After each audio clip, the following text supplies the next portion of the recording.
Hello दोस्तों, मैं हूँ आपके आरजे पारुल और आज कहानी लेकर आई हूँ मैं आपके लिए माफ़ी का अनमोल तोहफा।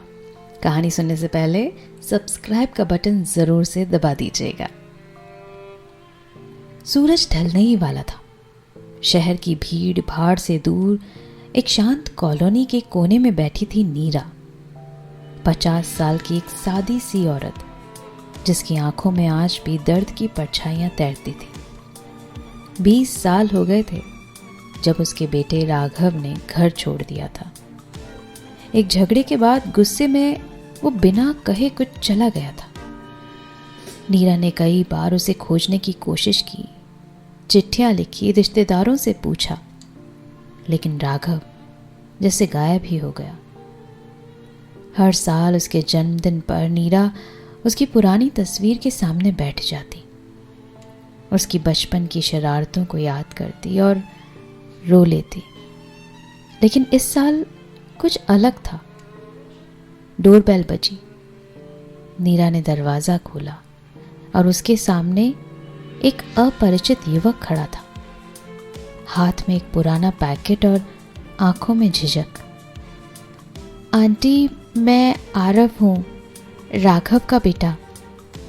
नीरा की सांसें जैसे रुक गई। उसे विश्वास नहीं हुआ। राघव का बेटा?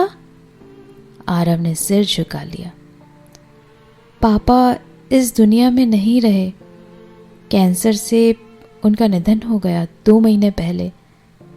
जाने से पहले उन्होंने मुझसे एक वादा लिया था कि मैं आपसे मिलूं और ये खत आपको दूं। नीरा के हाथ कांपते हुए खत की ओर बढ़े। खत पुराना था, किनारों से मुड़ा हुआ। उसने कांपते होठों से पढ़ना शुरू किया। माँ, जब मैंने गुस्से में घर छोड़ा था तब नहीं जानता था कि ये दूरी इतनी लंबी होगी। जिंदगी ने मुझे बहुत कुछ सिखाया, लेकिन एक बात सबसे ज्यादा खली, आपसे माफ़ी ना मांग पाना। हर रोज़ आपकी याद आती थी, आपकी वो प्यार भरी डांट, वो गरम गरम पराठे, सब कुछ। पर मैं कभी हिम्मत नहीं जुटा पाया लौटने की। अब जब जिंदगी खत्म हो रही है, एक ही बात दिल में चुभती है, क्या मेरी माँ मुझे माफ़ कर पाएगी?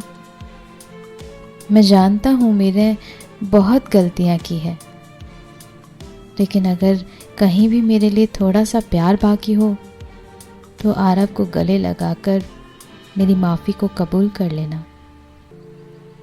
नीरा की आंखों से आंसू बहने लगे। उसके सीने में बरसों से जमी बर्फ जैसे पिघलने लगी।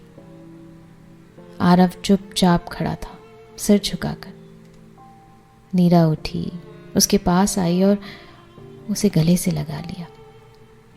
बेटा, तुम्हारे पापा ने बहुत साल पहले जो माफ़ी मांगी थी, मैं उसी दिन उसे माफ़ कर चुकी थी। पर आज उनका दिया ये तोहफा, तुम्हारा आना, मेरे लिए सबसे अनमोल है।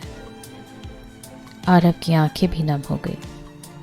उस शाम बरसों से बंद पड़ा घर फिर से हंसी और रिश्तों की गर्माहट से भर गया।